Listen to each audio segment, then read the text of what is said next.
I'm launching us live. Okay, we are live. Welcome everybody to the Wednesday night chat with the dude. I did send out the invitation to Dr. Bachilla, and if he feel up to speed, he will join us later. Oh man, I got the sneeze coming. Oh boy. Master Shake is here as well as Contender and Iconic Points. Hello to the three of you. Trying something new tonight. Yes, so the big news, of course, okay, I make a short chat yesterday about Time Warner deal go through. So I'm hopeful that things will be better at DC now. Mhm. That things are no longer had this cloud over their head as far as decision making. Now the next move is going to be Disney and Fox. If you don't know, Comcast came in at 5 o'clock or so, about 4:30, offer 65 billion. Okay, which is a lot higher than, I think it's like 19% higher than the Disney bid. Oh. Okay, so we'll see what Disney gonna do. Is Disney's gonna counter with a counter offer? I'm sure they will. They didn't go this far and just back down on the first move. And to be honest, for those who understand accounting, let's be very clear: the 19% above is not more money. What? What are you saying? Okay. Explain yourself. For those that don't understand accounting and tax, okay, that's what my specialty is. If I give you, okay, you gotta understand the Murdoch family are super rich, okay, and any kind of income they receive is gonna be taxed pretty high, okay. So when Disney make the offer to say we give you share, it is a non-tax transaction. Mhm. They don't have to pay taxes. Now, if you give me cash, like Comcast giving you cash, you pay taxes. So the 19% premium above is not more money. It's just to pay the taxes. Okay, get it, people? Get it, okay? It's not more. It's the same. Yeah. Holy cow. I hear that. I'm just freaking like, out now. go take some tax accounting, please. Everybody. No, that's what we hire you for. It's just, holy cow. I'm like, sure, could I be wrong that the tax is less than 19%? Absolutely. I'm just saying that the 19% premium is not all like so much better. Okay, because if you own public company, own shares, you understand about buyout, merger with stock deal or cash deal. Cash deals seem nice, but there are big tax implications. Just like if you want to pass on your asset to your kids, when you pass away, I'm pretty sure it's easier to pass down an Action One than $500,000 in cash. So think about what the tax implication is when it comes down to buying and merging and offering all that stuff. It's a big deal. So we'll see. I don't know what the way I see it is. Disney has so much money vested in creating their own stream service, right? And this big deal they want to buy from Fox is to buy the content, the studio. They are not gonna back down. Otherwise, what did they just spend billions on building this streaming service for? Yeah. Right. So trust me, it's not gonna be, they're gonna walk away from Comcast like, okay, you get it. It ain't gonna happen. Disney is a bigger company than Comcast, with less debt than Comcast. So if they have to bring it, they will bring it. Okay. They make so much money with Star Wars and Marvel. You think overpaying by $5 billion is gonna be a big deal? Yeah. Do you think maybe it might be Comcast trying to make it hard on them, make them spend their money? Well, everybody is gunning for. The sad thing is, as much as I like AT&T winning Time Warner, the monkey in the room is Netflix, right? This is what causing this massive shift in content because everybody is like, how are we going to compete with Netflix? Because everyone is cord cutting. Everyone is canceling their $130 cable to pay $12, $14 to Netflix and stream the good stuff. So that's what's hurting Disney. Okay, Disney has made so much money for decades with ESPN because a big part of your cable bill is ESPN. Okay, and this is what killing Viacom as well because a big part of your cable is ESPN and MTV. Okay, MTV and Nickelodeon that belongs to Viacom. All the kids' cartoon channels are back. And so that's why Viacom is in big trouble for a long time now because it's millions of people unsubscribe to cable services. I'm one of them. It hurt ESPN, it hurt Viacom, it hurt all these companies. So they're all trying to figure out a way to undo themselves from cable, right?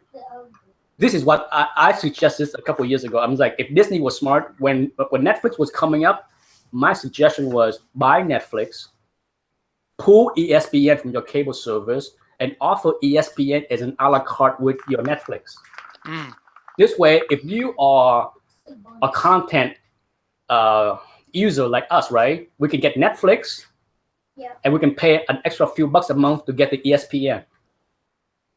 And then we can get the Disney movies and Star Wars, all that stuff. I suggested this maybe 3 years ago before Netflix went completely bonkers and crazy because I'm just like, when Marvel announced that they're going to make shows for Netflix, that's when I said, just buy it.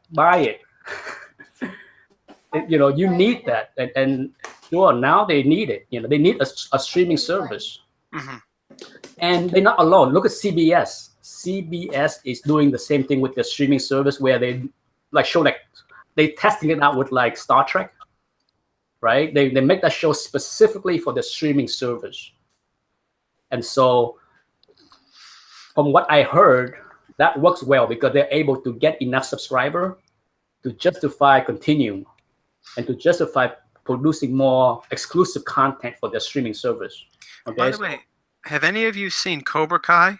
That's speaking about streaming services, YouTube Red. Oh God, no! I try. Is it bad?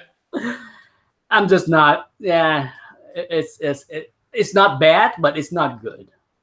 I mean, I watched a couple of the Netflix, YouTube Red shows, and nothing. I would not recommend anything.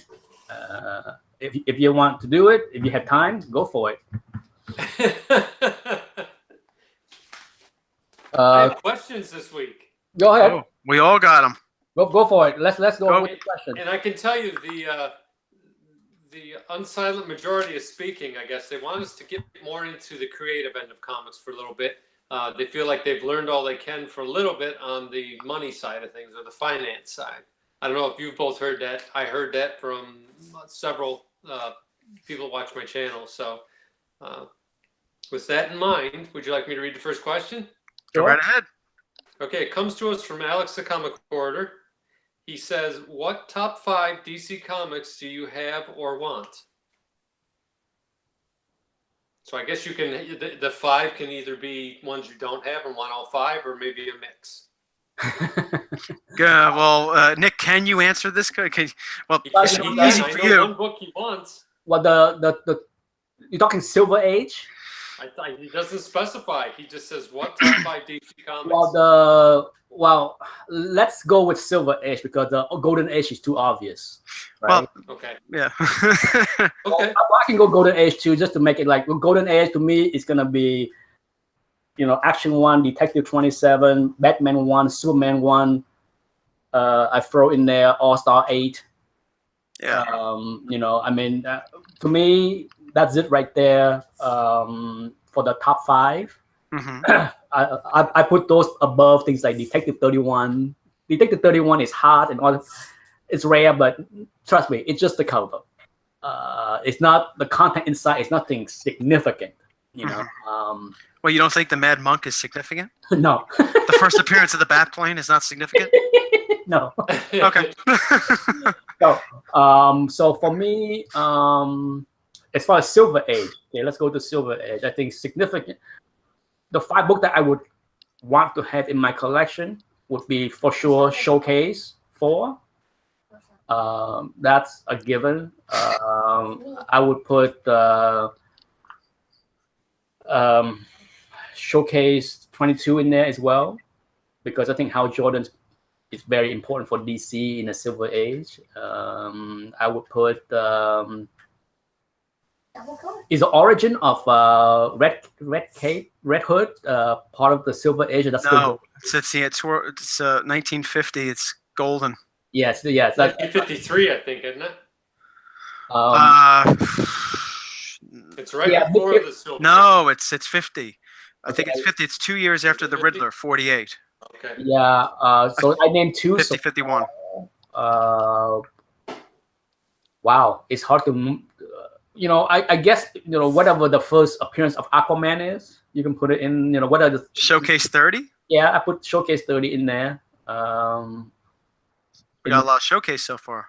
Yeah. Yeah, I was gonna say I would just go for 5 Showcase books.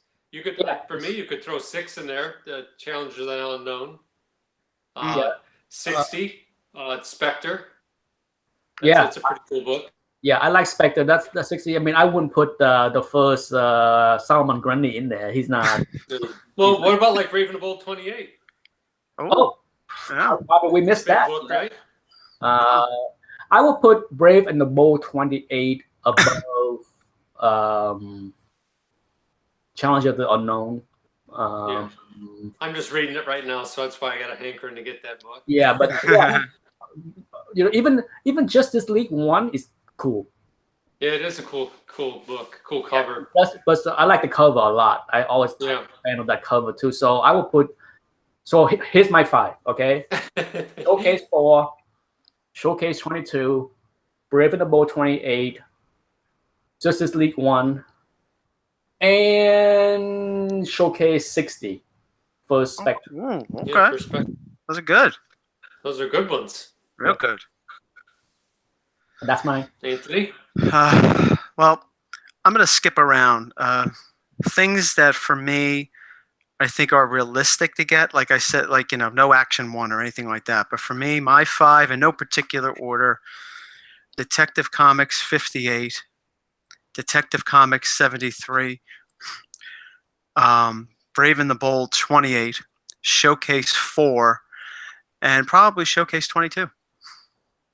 Mm-hmm. Okay, Patrick, you next. Well, obviously, Showcase 4 is a book I think most people want. That really started the Silver Age, I think. I would go with Showcase 6. I like Raven Bold 28. And if we delve into the bronze, I would go House of Secrets 92. I mean, I think that's a book that would be, is a good one to grab. Yeah, we can then expand to the bronze later. I'll start Western number 10. I would get. I mean, I have it. It's one of my favorite books, DC books, and I just picked it up recently. So that'd probably be my 5.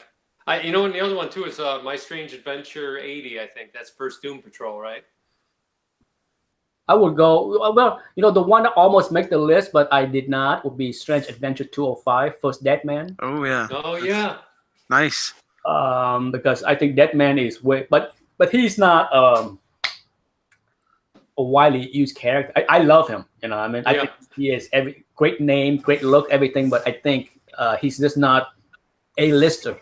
I tried to put the A-lister in that list. Yeah. You did. Because you I think, definitely nailed it. Yeah. As far as bronze, I agree with Patrick. I would put House of Secret 92 in there. For sure, you have to. See, I can't. Would I do Batman 251? Or 250? Was it 259? How about 234 and 251? Because you're talking about this bronze, like the reintroducing of Two-Face. Oh yeah. And Joker, because really, Joker was gone for a long time before that book. Well, with Neil Adams and Danny O'Neill, they relaunched the villain in those early 70s, because they, because before that, Joker was so jokey. Yeah. Yeah. And Two-Face was completely gone from the Silver Age. Yeah. And they brought back Two-Face once, which I make a video. I probably make a video and load that in the future, but it's a very underrated book in the DC Silver Age because Was it World's Finest 173? Yep. Yeah. Because one of my favorite covers is the one where Scarecrow came back, where he's holding on to his Batman 189. Yeah. So there's a lot. That's a great cover. Yeah, I mean, and that's like late Silver Age too, right? Yeah. Yeah. I think 68 maybe. I could be wrong. 68, 69. Yeah. Comics Right there. Master have a question in the chat. He said, "What's the single book you regret selling from any age?" He said, "You can pick any age, but what's one book that you regret?" You know what? I can say I haven't regretted selling a single one. Maybe the timing, I wish maybe a little different, but other than that, I can't think of a book I wished I hadn't sold. I don't really have a regret for anything I sold. I sold some books to get a bigger book. I think the end result was the best. So I can't say I regret it because then I wouldn't have what I have. Yeah, I same here. I would say the only book that Hey, John.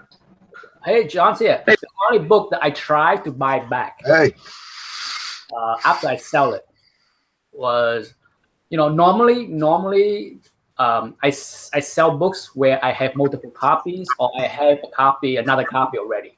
Because I don't want to sell something that I want. So the only time that I sold something that I didn't have a copy already and then I regret and wanted it back was Spider-Man 101. I talked about that book many times. Yeah. Oh, yeah.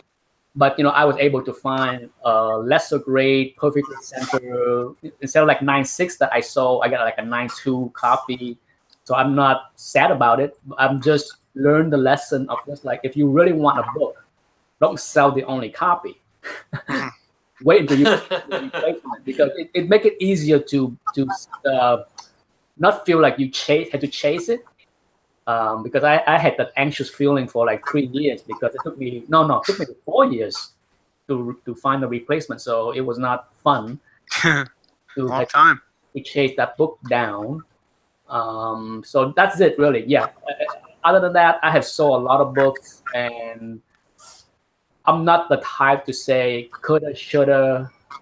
It's maybe it because I'm a stock trader. I have sold many things that went 10 times bigger. I have bought things. Yeah, timing's the only thing I can think of. Sometimes so I learned to not dwell on those things because it from a stock trader talk, you gain nothing from dwelling on them. So but Doc is here. Say hi to Doc, everybody. How's Petey doing, Doc? Hey, y'all. Petey's doing pretty well. Good. Getting his strength back, and he's loving all the attention. And I'm worn out.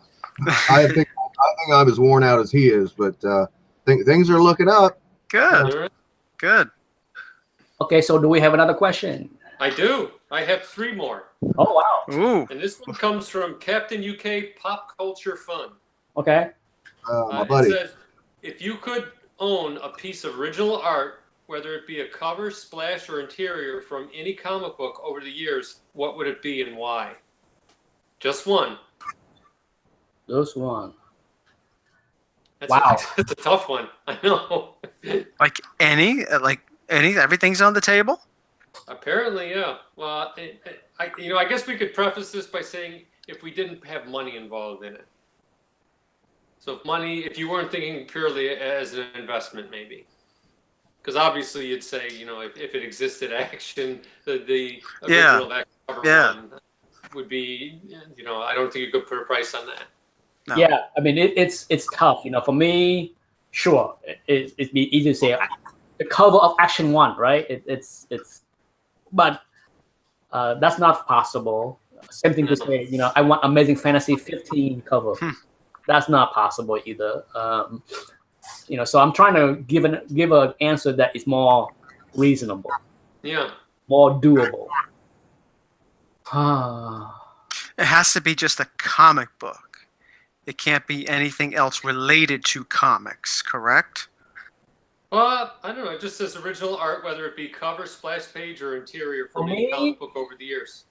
For me, something that is within reach, something that's doable and not a fantasy, would be the original cover of Iron Man 150.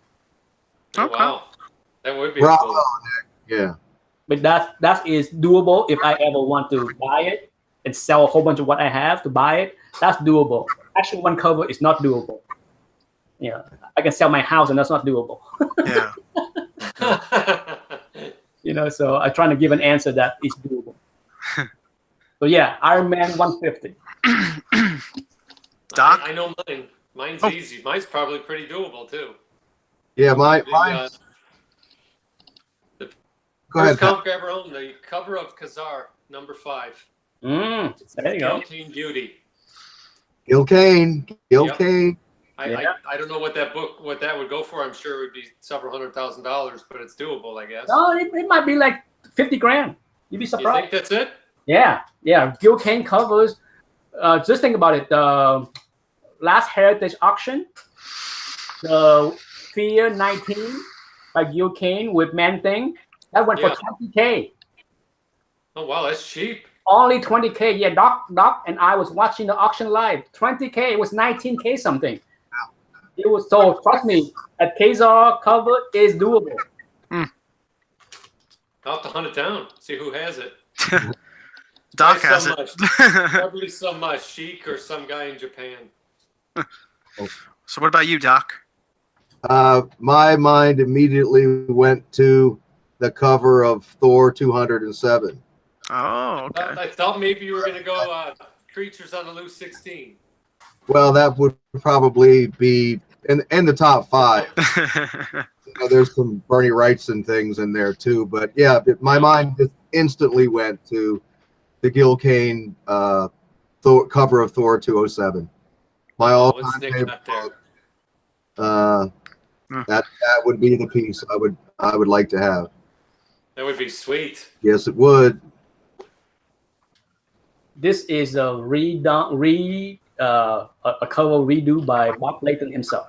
Yeah, Oh, yeah, Wow. that's pretty nice, Nick. Yeah. Yeah, he did a whole bunch of them. This is not the only one. I have seen 2 other versions of this. So he has done a couple of them to sell, and they're pretty sweet. Didn't you have at one time on your wall behind you another famous artist kind of swipe of that drawing? Yes, Dr. Von Schiller swipe. There was a original art by Doc swipe for a while. It's still on that wall, but you can't see it based on this angle of the desk. So what about you, Anthony? What would be the piece? well, it would be a cover. Does anybody want to take a guess what cover I would choose? Original art? Haunt of Fear. 12. Am I really that easy to figure out? Yeah. I think all 3 of us knew that one. I guess you guys know me well. Bingo. It's Haunt of Fear. Haunt the Fear All right. 12. You want another question then? Yeah. This one's very interesting, and it comes from Christopher I don't want to butcher his last name. Sensulio. Anyway, Pennsylvania. what would be your Desert Island comics? 3 to 5. So listen, I say Desert Island because it takes the value out of the equation. It would be about what books do you love and think you could read multiple times, or at least appreciate the art. Oh Lord. So How many really books? money 5. means nothing because you can't sell these. It's just you and some monkeys and coconuts. You're like Tom Hanks and Castaway. You can have 3 to 5 comics. What would they be? If I was alone on an island, I'd prefer a gun. With no At least chance 2 of coming bullets. home. A gun and a couple bullets just in case I screw up. Yeah, 2. Oh man, that's a tough one. I don't know. For me, it's pretty simple.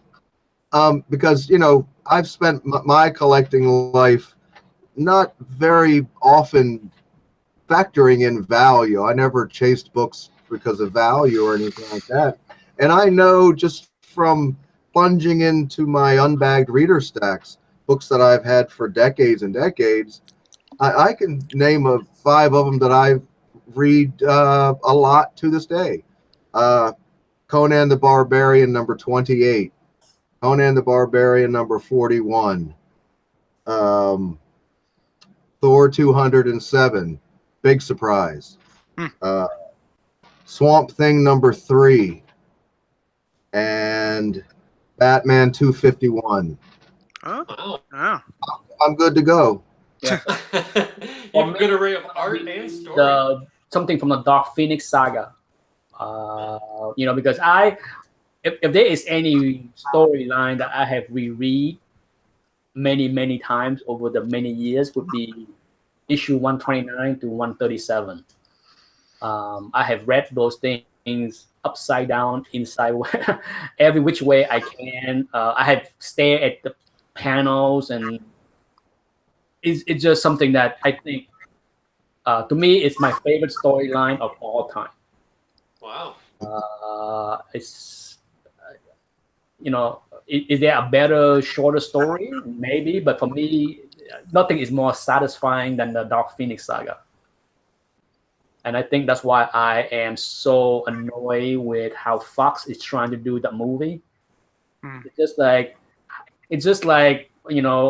Marvel say, let's do the Infinity War in one movie. Oh, yeah, right. Dumbass. It's just dumbass. I mean, if Disney ever finalized buying Fox, the first thing I would do is fire the entire mofo crew over there. Your ass is grass. I don't want any one of those idiots in my universe. It's just get rid of them, all of them. How about you, Anthony? It would definitely, excuse me, it would definitely be EC books, EC reprints. That's how I came into the hobby. I would probably love to have a copy of Tales from the Crypt 39. Love Undertaking Pallor was the first EC story I read. And it was right up my alley, at the time for what I was involved in and what I liked. And I would definitely want that book. Because of that particular story, there were plenty of them in there. I would the other issues of EC that I would want. I couldn't tell you the numbers offhand, but I could tell you some of the stories that I remember that I could reread over and over again. I would take Crypt of Terror 17 because I loved the first story in it, which was Death Must Come. I would reread that over and over again. When I got the reprint of it many years ago, I even made my mother read that story, and I asked her, "What'd you think of it?" She says, "It's weird." But that's how much I enjoyed it. Crypt of Terror, I think it's 18, the Living Corpse. The other one after that, 19, Zombie. I think it's called Zombie. Midnight Snack, Dying to Lose Weight, Midnight Mess, Morning Mess. You're gonna start reciting dialogue soon. I can. I could tell you, Midnight Snack. At the end of the story, he opens up his refrigerator after having these horrid nightmares. He's like, I'm a ghoul. I could tell you flat out. What was it? Dying to Lose Weight was awesome. Where their salesman comes into town, all these overweight people. You see all the fat people, they're making fun of them. But this guy's selling weight loss. It's a pill, and they start losing weight, and they start losing more and more weight, and it turns out the pill had a tapeworm in them. But then the people that died came back to life and got this traveling salesman, this charlatan that was going through town, snake oil salesman. And these were things I read when I was like 10 years old, 11 years old. It's no wonder I came out all screwed up. You should have been more screwed up. Believe me, Nick, I am. You don't know me too well. Believe me, you don't know how messed up I am. Well, But, I could go on and on, but that's what I would do. I couldn't name each single issue. Some of the EC numbers I'm not that good with, but the stories that I read, the issues that they're in, I'll take them. I'll read them over and over again. let's shout out people in the chat room. We have We Love Comic, Comic Sniper, R. Young, Stephen Wilkinson, Yickety Yakety, Who Dats, and a whole bunch of other people. There's a lot of people there. So thank you. There's 35 people watching at the same time right now. So we're doing well. Oh, a quick shout out to White Nova. It's his birthday today. It's 32. Happy birthday, Richard. So Patrick, you're the only one left that didn't answer the questions. All right. Want another question? It's the last No, one. no, Patrick, you didn't answer the question. Probably pretty much anything from the Bronze Age I'd be happy with. But I would say All-Star Western? I liked it, but it's so short. The follow-up stories were good, but he shared the book, so that's good. I really like Swamp Thing 7. Woo! That was a really, really good book. It was just the story and the way what happened with the dog and the mob boss, and it's just a great. It's a great self-contained story. There's 2 issues of Daredevil with Copperhead in them. I think it's 124, 125. I think I've read those probably 10 times. The climax of the Avengers Korvac saga, I think it's 177. I've read that a ton of times. The Avengers Annual number 10, I love that book. Where Rogue appears and you have Brotherhood of Evil Mutants. I just thought it was so cool that the X-Men world was colliding with the Avengers world. So I love that book. It just has some pretty unique art in it too. I think I would take probably the graphic novel with Captain Marvel's death in it. Was that 18? I don't remember. No. I'm trying to think of what number it was. That's probably might have been I don't know. I early. have it here. I could dig it out, but that to me, I remember it was the first time I remember where they killed a major character and he stayed dead. So, and the way they did it too, they had contracted cancer all those years earlier from nitro. So I don't know. I think I'd take those books. It's easy for me though. Like John said, I read so much of those and I read them over and over again. The Avengers, the whole Kang saga for me in the 120s was really good. Okay, I have a question here from Maurice D. This is a tough one. Yeah. He has a nice copy of Spider-Man 3, but it has a big spine split. Only 2 inches of the cover is still holding the spine together. Oh my goodness. What should he do? Should he repair it? And if so, with what? It's detached then, or is it part of that 2 inches that's hanging on is one of the staples still? I'm guessing that it is. Let's assume that it's completely detached because I can't imagine the book is still attached with only 2 inches of the spine still together.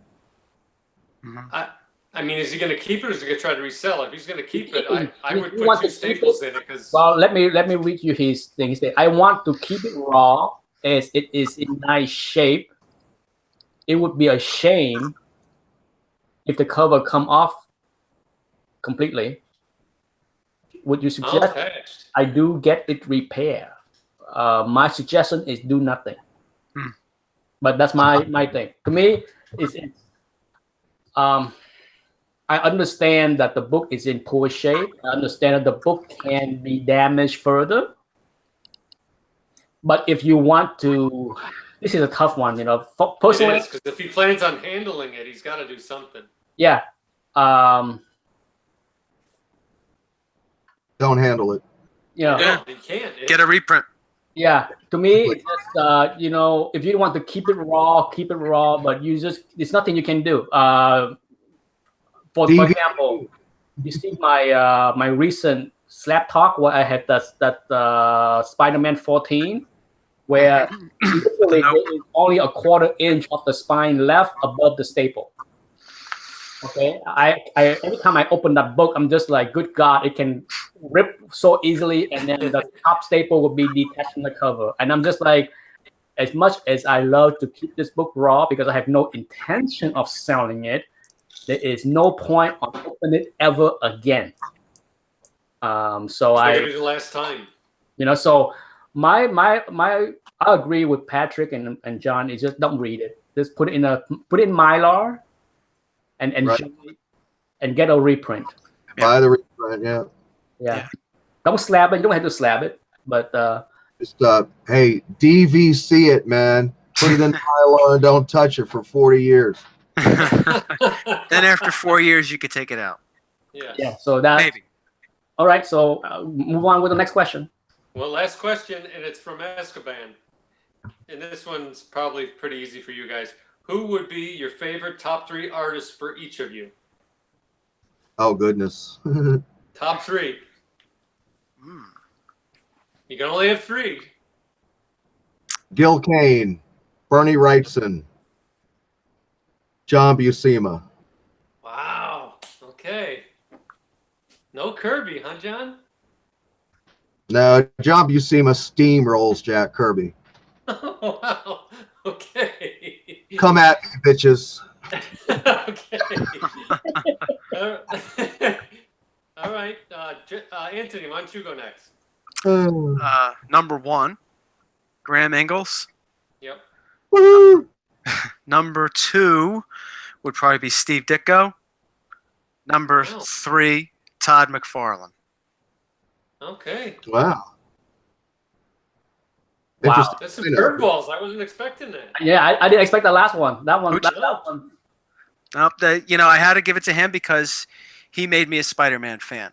And when I found Todd McFarlane made me a Spider-Man fan, and Steve Ditko made me appreciate Spider-Man. I think mine would be pretty obvious. You got the John Byrne, the Simonson, the Wrightson, the Sinkovich. I mean everything. Basically everything you see in my artist spotlight, is in there. Now I don't put like Ditko in there because I love Ditko, but it's not. The thing that I have with Ditko is I love his Spider-Man stuff a lot. But when I step away from the Spider-Man stuff, I just not crazy about all the other stuff. I like his Spider-Man stuff. I like his Spider-Man stuff and his monster stuff before the hero age. I think his monster stuff with all the monster book before the hero stuff are fantastic. I love all that, but when you look at the rest of his body of work, I'm indifferent. Outside of some black and white magazine, which I think is awesome. But yeah, that's why I don't put Ditko in there. But as far as the rest, oh god, it's hard for me to pick like a top 5 because I can pick 10. Yeah. And enjoy all 10. Neil Adams would have been my 4th one. Yeah. Mine would be I would go with Jack Kirby, Gil Kane, and George Perez.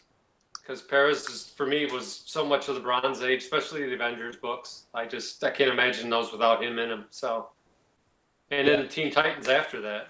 Yeah, I mean, like I said, it's hard. The thing is, for me, for most of us, as we can see, is we pick 3 or 4 authors that are very different from each other. Yeah. You know what I mean? And that's the thing. We all like different style. Like some people, they just like one style. And they just, tend to like artists that look the same. Yeah, no, mine are very different. So. Like I have no desire to collect someone that draw like Sienkiewicz or Simonson. I mean, I think that's what I think. For me, I think that's what make it hard for people to love Ross Andrew. Yeah. Right? Because he came in after, and he looks so much like a little bit of Romita. So much like Ramita. Yeah, so it's hard to like love him because he's unique. He's not. He's just a clone of something else, and it's just that's why I think I just like different style. Though, I often wondered what it would be like to take Graham Ingalls and have him draw the first 30 issues of Amazing Spider-Man. Imagine what he would do with the characters like the Vulture and Dr. Octopus, how he would make them look. That seems very Green Goblin. That would be really interesting for me, just to see his horrific drawings translated into like a Spider-Man world. Yeah. To me, that would give it a different edge. But I'm not saying it would be better Yeah. or worse. But I'm just, I'd like to see him imagine him drawing the Vulture. Tell me the Vulture. That's right up Graham Ingles' alley, to draw like a decrepit old man in a real horrific way. Now, here's a question that I can go off what we just talked about. Is there any authors that you hated the first time you see his art, but then later grow on you? Jack Kirby. How about John you? Romita. Frank Robbins. I Patrick. still hate Frank Robbins. Oh my God! Oh my God! How can it grow? I'll hate Frank Robbins to the day I'm dead. I'm He sure. ruined my childhood. Well, it destroyed Captain America for me. Yeah. I mean, Captain America was probably my favorite title at the time, Captain America and Conan. So when Frank Robbins came in after Sal Buscema, Yeah, hold on there, John. Tell me But- this.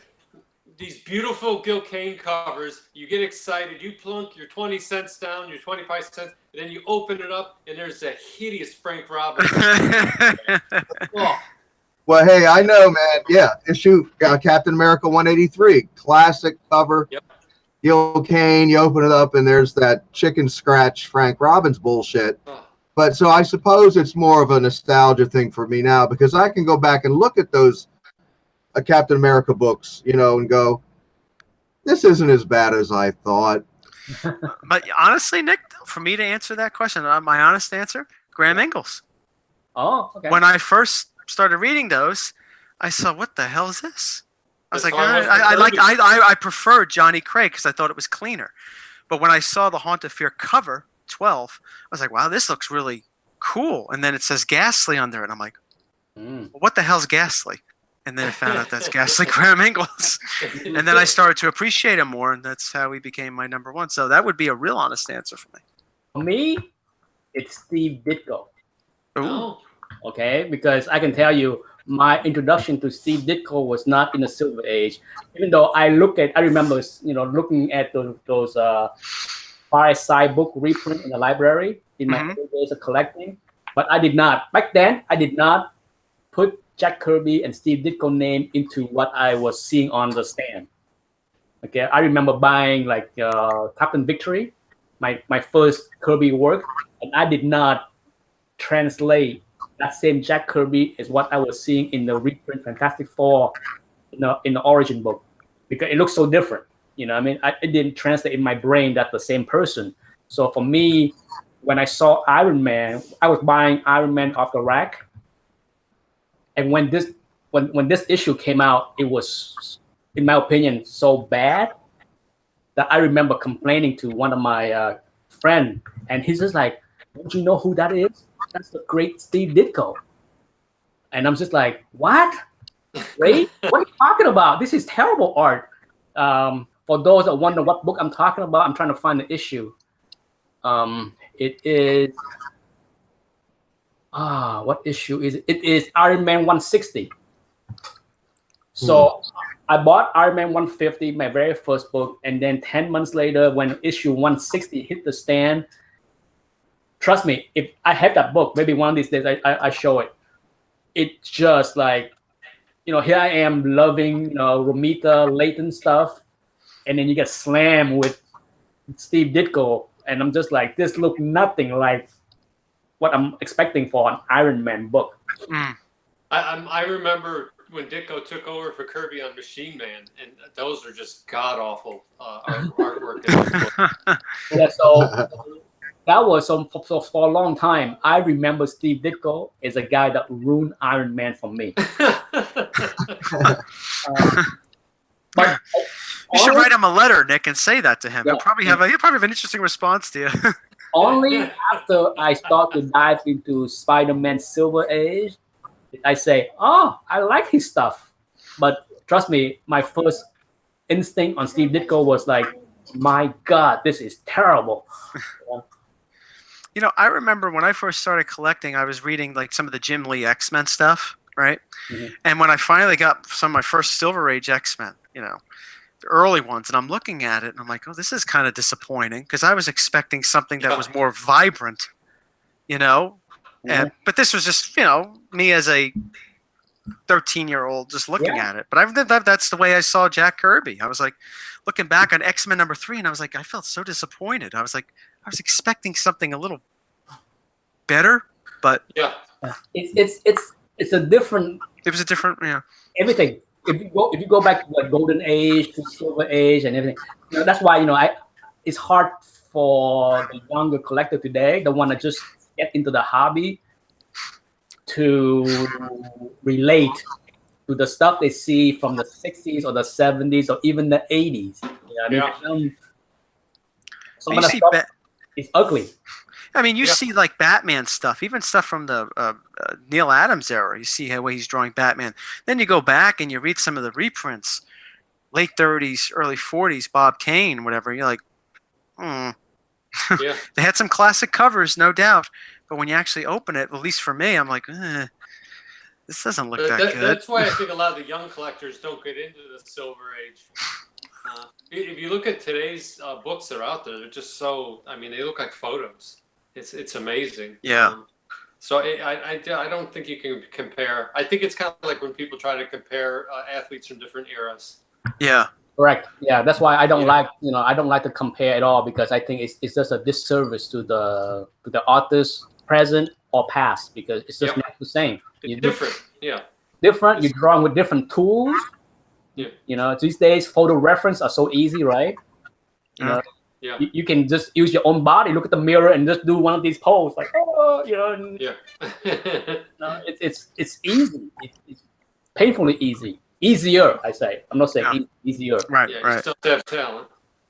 Oh, speaking of artists, Jorge Zarapa, he used to appear on my chat once in a while. The artist. Check out his channel. He's back and he's drawing good stuff. Oh, okay. I like Jorge. He popped in the chat yesterday, and I think he just returned to YouTube after like a 2 or 3 years hiatus. He's been gone for a while. Yeah, for almost 3 years, I think. But somehow he finally popped up on my chat, and I checked out his channel, and he started to do a bunch of live sketch, which is pretty cool. Speaking of live sketch, if you haven't subscribed to Richard Friend channel, name ring a bell. Yeah, Richard Friend, look it up. He is he's a real artist / inker professional.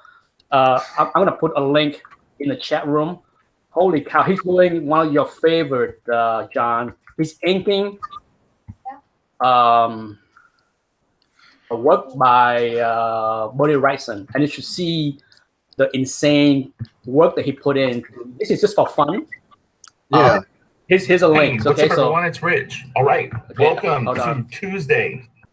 And you're like, right then. Dun, dun, dun. Okay, in the chat room, you see it. That's the link to the video where he did the inking on Bernie Wrightson Frankenstein. Insane, absolutely insane. With the little, I'll definitely check that out. My goodness, I love it. I love watching artists on YouTube. I follow a channel that does watercolor, and it's amazing. This Asian lady, I think she's in Taiwan. She does amazing watercolor. And one time she did a bunch of superhero stuff. I tried to buy it from her, but she won't sell them. It's amazing. And I will find, go ahead with another question. I will find a video and put the link there too. I have a question. Right. It's one that I didn't get to last week. It's from someone, I think he's also on YouTube, Matt Comic 17. Oh yeah, I've seen a few of his videos. And he asked me, being movie comic guys, if you had a shot of creating, writing, directing any story from comics, what would you do? Bearing in mind the general public and comic fans. His would be a Batman film on the long Halloween. What would ours be? Related to, something straight from the comics, but keeping in mind, the average movie watcher and actual comic book fans. Is it too obvious? It's a tough one.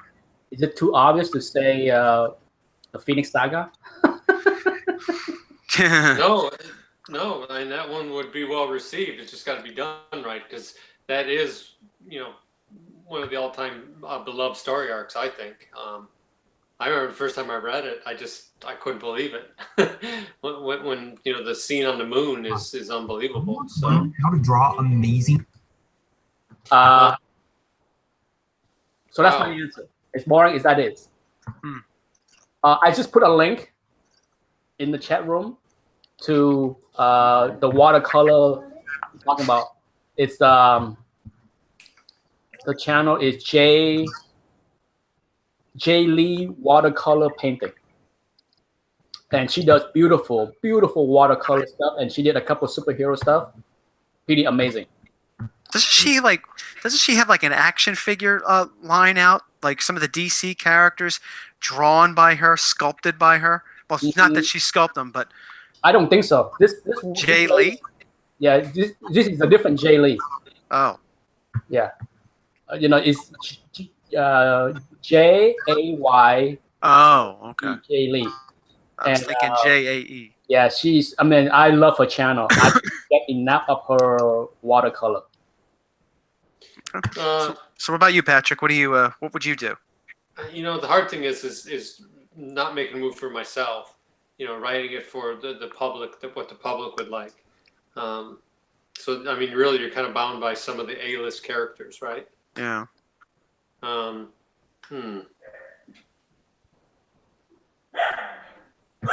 Uh-oh. Just the dog barking. I don't know. That's a tough one. Yeah. I would, my other answer would be the Kree and the Crow War, Okay. because I love that. I mean, it's been done to death already, but I love the story arc in the X-Men in the 50s where Neil Adams was in there. I think it's 58, 59, and 60. The Sentinels return. Yeah. I mean, the one that was reprinted in Giant Size 2, Mhm. I think it's just an awesome story. That's one of my favorite story arcs. That would have been one of my Monolith. Desert Island. Yeah, the Living that? Monolith. Yeah, the Living Monolith. Yeah, all of that. I mean, it just is unique that whole time. I think if you could do the first 9 issues of Swamp Thing, take the best parts of them, it'd have to be done right. But I think that that kind of a movie would have big appeal with moviegoers these days. Speaking of Swamp Thing, any more news from the TV show? I haven't heard anything. Okay. For me, if you would have asked me this about 5 years ago, I would have said Days of Futures Past. Yeah. Because I liked it. But for me, it's a hard answer. I have 2 answers. If you want to do like another multi-movie thing, like what Marvel did with Infinity War, I would say Secret Wars. But other than that, I would like to see Kingdom Come from DC. I would think that would be an interesting little other worlds route for DC to go. I'd like to see the older Superman, just to see how it is, because what the hell?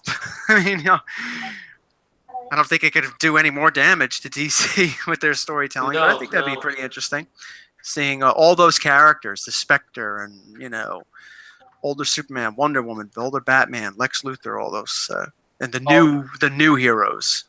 A quick update. On my Got the Hair video last week, where I show at the end the Fantastic Four #1 that went for cheap, that turned out to be a scam as well. Just like that Amazing Fantasy, even though Fantasy wasn't a scam, someone just didn't buy it. Someone didn't pay. So for those that pay attention, that Amazing Fantasy 15 Raw with the centerfold detached, the auction ended a couple days ago, over 10,000. Looked like the buyer backed out, so the book was relisted. Okay. These buyers, they go up to this certain amount of price. Don't they know that they either A, can't afford it, or B, really don't want it? I mean, what are they, having a pissing contest with somebody? Oh, I'm going to bid you. I think they just get caught up in it. I think the high bid was over 10,000. It was like 10,500, I think. If you go and check, that's the only Raw book that's up for auction. I think the grade is like about 1.5 to 1.8. It looked like there's some water damage on the front cover. Mm-hmm. On top of that, the centerfold is completely detached. But the both staples are nicely firm and attached, and there's no other. I think the book is a 1.5. Hopefully there's no rust on the staple. Ugh.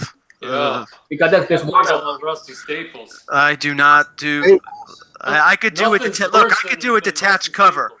but I cannot do rusty staples.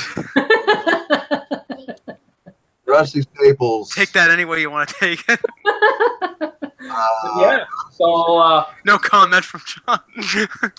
well, a few people asked me if they about my opinion of that Amazing Fantasy 15, and my advice is if you can get better picture of the staple, especially at the centerfold area, just make sure that there is no rust that migrate into the staple and the pages. Just make sure, because I don't mind water damage book, Right. but because as crazy it is, some water damage books does not have rusty staple. Right. And Very some true. books with no water damage have really bad staple rust. So just because something had water damage does not mean that it will be rusty staple. Okay, so that's why just because the cover looked like it's heavily water damaged, I said don't worry about that unless the picture show rusty staple inside. Mhm. That's it. I don't have any other questions. Uh, How about you? Nothing from Errol, huh? I do know. I do have things from Errol. Here's one. If you had to grab only one last book for your collection from the Silver Age, what would you grab? Just one? Just one. Just one? Just one. Just one. Silver Surfer. That you don't already own, right? No, you own. He didn't specify that. He just, I guess that I don't know. That he didn't specify, but I can do a show and tell. I can't show that one until August or the end of July. For me, it would be Hulk 1 or Amazing Fantasy 15. For me, it would be Amazing Fantasy 15. Yeah, amazing. Whenever I'm able to get that one. Yeah. Silver Surfer number You bastard! You yellow belly! How long do you think it's going to take GPA to fix that, too? Because that anomaly with that $20,000 book. It's fixed already. Oh, they fixed it? Yeah. Yeah. Oh, okay. Because I know. I just happened to be looking on that one. Oh. just passerby curiosity. Yeah, it's one of those things. Yeah, it's that wrongly. The book that sold for $20K, that skew up somebody. Oh yeah. Oh yeah. That skew up a whole bunch of. That happened every time. All it takes is one bad mispriced. It is, because didn't one just go on Comic Connect then for 14? Yeah. A 2.0? I don't know. Yeah. So that's just, you can see already, even though they fixed it, it still was there long enough that it screwed up another sale. So God, I mean, who pushes buy it? Was it a buy it now, Nick? Yes, it was a buy it now. What are you thinking? Like, oh shit, I don't know if I can afford this. So buy it now. What are you thinking? They're not thinking. Yeah. Retards. Speaking of auction, you guys should pay attention to the auction at Comic Connect this week. Crazy stuff. A lot of good stuff. Like what? Well, there was an Action 1 8.5 that went for $2 million plus. Oh. There was Amazing Fantasy 15 something 7.0, I think 7.5 that went for like 131,000 this week. They call it Second City Collection. Oh yeah. I got emails about it. I just never checked. hey John, maybe they'll screw up and send you that book instead. Yeah. Yeah, I mean, feel free. Yeah, they owe me. Yeah, imagine that though. You pay for an Action 1 and they screw that up. Yeah, They wouldn't do that. They'll hand deliver it to you. Oh, speaking of hand delivered, everyone packed and ready for the convention next. I got my clothes out. Yeah, that's right. Yeah. I got my clothes out. Me and my wife, we're looking forward to it. We're looking forward to seeing you, Patrick. We are looking forward See for the 2 temps, days without Anthony? Little Reaper. No, actually, I'm actually depressed. That's why I'm nervous. I'm depressed that he's not gonna be with us. I mean, even though I know he would be crazy, we took him to Dutch Wonderland yesterday. You might know about that, Dr. Montiel. It's not too far from you. All about it, yeah. He screamed in one little kid's face, and the mother said, "Oh my God, that was scary." So, but I will miss him, and I just don't want him to feel that we. You should have told that mother, this is why we call him Little Reaper. There was a time long ago when I was Little Reaper, and then I became Reaper Tate. Nickname Hellchild. He's a very friendly kid, but he grabs boobs now. Yeah, that's his thing. Oh, And he tries to tear people's clothes off. wow. He's been calling himself Big Jim, and when he does that, it means he's going to try to walk on you, like step on you. When he's around you, you got to protect a couple of things. One, your groin, your teeth, your Adam's apple. Because at any moment he might. Oh man. But yeah, I'm a little, feeling a little upset that we're going to leave him for a couple days. But I'm ready. I'm ready to go. You want a little brother? Oh. Yeah, I don't know. He needs a sister. I mean, we need a girl in the house. We don't need another little. That could happen at the Heroes. Yeah, it might happen in Charlotte, everybody. If it's a girl, you have to name her Charlotte. Good. Yeah. Yeah. That's too funny. That's way too funny. Well, anyhow, it's 8:03. We can run a little bit over time if people want to, but I have to give. Petey's got some 8 o'clock meds I got to give him. Oh, so. okay. Okay. All right. Well, I'm gonna go. I don't want to hold everybody up. So. All right. Thanks, Doc, for stopping. All right, Doc. I'm glad Petey's doing better. Yes. Thank you very much. I appreciate that concern. I see what you're holding there, buddy. You have my address, right? Just drop that in the mail before you go to Charlotte. He's making a special trip to. I just wanted John to see it. Yeah, that's fabulous, man. Yeah, you don't know. John might be showing you his Fantastic Four #1 soon enough. So. I think that might actually, if I had to guess. Oh shit! Did you just drop it? No, I dropped the picture frame next to it. I would guess John's going to get X-Men #1. It'll be his next big book. Yeah, I think he should. I think he should. And so what if he fall in love with it, John? Good. That's not a bad thing. Nothing wrong with falling in love with the next man 1. No. Nope. Yeah, that's pretty easy to do. I'm already in love with it, and I don't even own it. Yeah, I haven't even been intimate with it yet, and he hasn't courted it yet. He's not even up to plate. Oh my goodness! But I'm sure he'll hit a homer though once he gets up to plate though. Yeah, I've been known to hit homers. Takes a little more effort nowadays, but I can still hit them. Oh God! Multiple times actually. Yikes! Per game. On that note, y'all have fun in Charlotte. Thanks, right? John. Thanks, John. We'll see everyone next week. Everyone in the chat, thanks for stopping by, and yes, we'll see you later. Nick. Bye, y'all. Bye, everyone. I'm pretty sure in Charlotte I'm going to get something very fantastic. Oh, I'll leave it at that. Oh, I know what it is actually. Shh. Yep. I don't know what I'm gonna get yet. This weekend, well, my wife is going on the cruise. Yes, is that where she's taking her whole staff? Yes, she's taking her whole staff on the cruise. So Anthony and I will be home alone this week. Playing on that new gamer PC. Yeah, we get things up and running. He's playing Fortnite. What is Fortnite? I mean, what kind of game is it? It's I don't know how to describe it. It's action adventure. Is it a dungeon crawler? It's like a shooter game with cartoonish. Okay. First person shooter. First person shooter with animation looking people. Okay. Cell shaded. Yeah.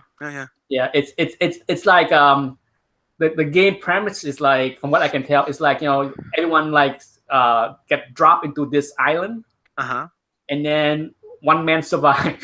Sort of like Predators. Oh. So it's just like the beginning of the game is just like a bunch of people jump off the plane or the balloon or whatever it is, and they're all like skydiving into this island, and they fight over guns and weapons and bullets and band-aid and food and wine and drink and whatever, and then they trying to be the last one standing. You can play one, or you can play team. Okay, and Anthony's team has won a couple times, from what I can see. Okay. Yeah. It's like 100 player. Yeah, I suck at those games. I play those games. Yeah. I get shot in the head. I'm dead. And like, within like the first 5 seconds, I'm like, screw this. Yeah, so I was impressed that his team won sometime, because it's tough to be in a room with 100 people and you end up being the winner. My strategy to Anthony is go hide. Let the other 90 people kill each other, and then you can finish the number 2. Yes. Go hide somewhere and wait for everyone to beat each other up. Exactly. Yeah. And Wait till they're tired. exactly. No health left. That's my strategy. Instead of like running out Yes. there and trying to shoot 98 people, let's go find a good place to hide. But that's it. And then we'll probably go see The Incredible 2. Okay. Oh yeah. So I heard good raving review on that one. I heard it's better than the first one. A few of my friends have seen it already, and they told me it is probably one of the best sequel ever. Well, I mean, the first one came out a long time ago, right? 14 years. Yeah. Oh yeah. He's- Long- Craig T. Nelson, he must sound really decrepit in this. Well, No, but he's the thing that's exciting about it though is they got Brad Bird back, so I think it'll have the same look and feel. Hopefully. Okay. yeah, because it takes place literally a few months after. Oh, Yeah. okay. Because Well, yeah, that makes sense. Because the baby is still the baby. Yeah. Okay, and basically, I'm surprised because when they said we're gonna do a Incredible 2, I thought they're gonna time jump like 10 years, Me and too. but boom, the baby is still the baby, and so I heard very good things. A few of my friends have seen it, and they said, Nick, definitely go see it first weekend because it's a lot of fun, even better than the first one.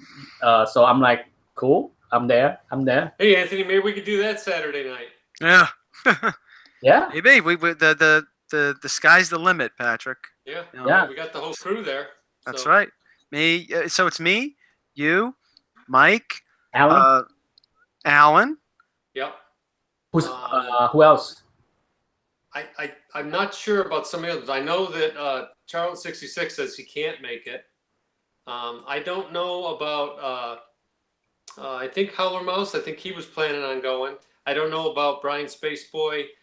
Silver Planet's down that way somewhere. I think. Oh, wow. And you got other guys like. Is he in ECI. Georgia? Is SP in Georgia? I think so. I think that is where he is. So I mean, Okay. he's within. It's not that far a drive. So It's not like my drive, no, But I have a no. question here in the chat room. They say, "Hey Nick, you may be talked about this before, but you got some books in top loaders on the wall. These are not books; they are posters, foam posters. Mhm. They are in top loaders for posters. Is it safe to display them like that? Yes, they are. Well, if you notice, my room is only one light. It's not very bright, and I close all the windows, so it's not like sunlight's coming in to fade anything. But they're just posters. They're not books. I don't. Unlike many people, I do not. Let me say this: I do not display any books. Mhm. So there is zero chance of any of my books ever get faded, because some people like to do that. My advice to people is that if you're going to display your books on a hallway or on the wall, just rotate them every 3 months. Don't keep something up there for 3 years. I rotate mine every week. Yeah, every week, every month, every 3, but no more than 3. I've Yeah, been Patrick doing it keeps for a his long time. Fantastic Four #1 in the window. Yeah, Yes, I do. look at me. Look at Yes. the worst. So yes, I would say that and my light here is not fluorescent light. Okay, so keep away from fluorescent light, keep away from sunlight. And if you're gonna display some books, it's okay, but don't keep something more than 3 months. No. Don't do it. I do the same thing with original arts. Now I do display original arts, and I do rotate them every 3 or 4 months at the worst. But it's a safe thing to do. Original arts, anything that's exposed to air, oxygen, can turn yellow in time. Very quickly, actually. Yeah. Yeah, so it's always good to keep things. A lot of people don't count air. Oxygen is a big component of aging paper, but yes, they are. That's it. Then unless anybody else have anything to ask or say, I could say that we be done. I have one more question. Okay, one last question. One last question. Marvel Superheroes 13. Is this book possibly asleep? Is from Errol. Is this book possibly a sleeping giant like FF52? What issue was it? Marvel Superheroes 13, first Carol Danvers. Danvers. Oh, I don't think so. Yeah, I would say no. It is. I only got that book this year, and I would say that I was very disappointed in it. I wanted to get it, and I was able to get issue 13 and 18 for cheap, relatively. And the inside art, the Gene Colan art inside, I thought was disappointing. Yeah. Not because he was not good, but the inker, not so good. Not so good. And then her appearance was like a one panel. Yeah. Yeah, it's not like Black Panther. It's a totally different monster. No. Yeah. I mean, she shows up and she doesn't have power yet. Yeah. She doesn't get her powers to what? Captain Marvel 17? Something like that? Yeah. So I would say it is nowhere near FF52. Who knows what the market will do? Just because I still agree with that, the market can go cuckoo caca and people go crazy. Yeah, I was surprised that that one, because you never know with the cameos and all that. I thought for sure Captain Marvel 18, I think it is. Where she got her powers would have been the book that got chosen, but apparently not. So Master Shake asked, how bad is fluorescent light? It's extremely bad because of the UV qualities of it. Yeah. It's probably, I would say, worse or better than sunlight, but I say equally bad. It's the worst of the man-made lights. Yeah.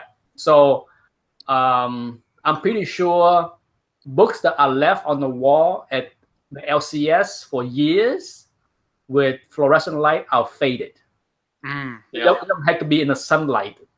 They will be faded by just a good example that I can tell you is like years ago, before Time Warner put out this beautiful 3D statue in a case of Batman 1 and Batman 4. Has anybody ever seen that? In a case, okay. Think about this. Like a plastic case with the action, like almost like action figure quality. Like they're coming to life out. If I can find a picture of them, I will show them in the next chat. But think of a 3D. Think of the Batman cover with Batman swinging, right? The Batman is a figures outside the cover, so it's like a 3D image. Oh, I think I know what you're talking about. Yeah, I've seen those. I think there was a comic book. They did two. One, Batman 1, and the other one is Batman 4, the red cover with Batman and Robin climbing the rope on the helicopter. Yes. Yeah, I know. I've seen that. I have a friend that had that statue, the red one, where Batman climbed the rope with Robin in action figures, 3D. But he kept that in a case in a room with fluorescent light for many years. And guess what? The red is no longer red. It's hideous. It's like barely pink. Yeah. So that's how bad fluorescent light can be. It can faded plastic. It faded color plastic. Yeah, So yes, Can it fade your comic books? Absolutely. Yeah. So do Yeah, not. I went to a shop near Syracuse and they had fluorescence everywhere, and these books just looked crispy. They were just ruined, and Yeah. it was a shame. Yes. So Walls of books. Yes, I highly recommend not use fluorescent light in your comic room. Please don't do that because it's about the worst thing you can do as far as displaying your book. You know, as long as your bulb is not fluorescent, it's okay. You know, there's nothing wrong with it. But like I said, in my room, I have 4 windows. They are mostly closed because I have original arts hang up, and I really don't want them to be damaged at all or aged by UV. So that's it, folks. Hopefully we answer all the questions. Dead Clone just show up. So hello, Dead Clone. Did your book come in, Dead Clone? I haven't seen I you. didn't look at the chat at all today, so it looks like we had a whole bunch of people on here. Well, at one point we had like 42 or 43 people in the chat. That's great. That's great. Great. But anyhow, I look forward to the chat. Well, we have a chat next Wednesday because the boys will be back from their convention. I'll have my haul out on Monday. Yeah, so if you guys are interested in the big haul this weekend between Patrick and Anthony when they go to Heroes Con, tune in next Wednesday because they will bring the loots. Yes, that's right. The loot that we ended up with, and we're gonna try to capture as much video as we can while we're there, and I think we're gonna go live a few times too. So. Yeah. Yep, there will It's gonna be great. And should be a good time. I'm about ready to shoot my summer haul. Nice. So there'll be a few EC books in there. Oh, who knows? Maybe I might come back with an EC book over the weekend. There'll be a few EC book in my next haul videos. How about as far as CGC, Patrick? Do you have a another big batch coming back soon? Yeah, I think the week we get back, we have 2 more boxes coming, so another 50 books coming in. Oh yeah, so tune in. I think I have 80, probably 85 altogether coming in. I think Mike has probably 200-300 coming in. So yeah, we got a lot of books coming back. Oh, Mike keep the post office busy. And he does. He sure does. In business. He's very good at his con too, by the way. Yeah. He did Flower City Con, and he looked like he had the best booth there. So he probably did. Absolutely. Yeah. Well, anyhow, anyway, thanks for everyone. Alex just came in. Alex, the comic hoarder, just popped in. He said he will. We asked your question, Alex. We asked it first. Alex, he said he will listen to the rewind when he does his run tonight. All right. So we answer your question, Alex. And anyhow, thanks for everyone for participating. We'll see you next week. It'll be a big show because we have lots of books to show off next Wednesday. A lot of loots. And we will run the show all summer long. We can run the show past 8 o'clock as long as people have questions and as long as Patrick and Anthony and Dr. Von Schiller want to hang around. But for now, we are done. Goodbye. Good night. Adios, muchacho. Okay, let's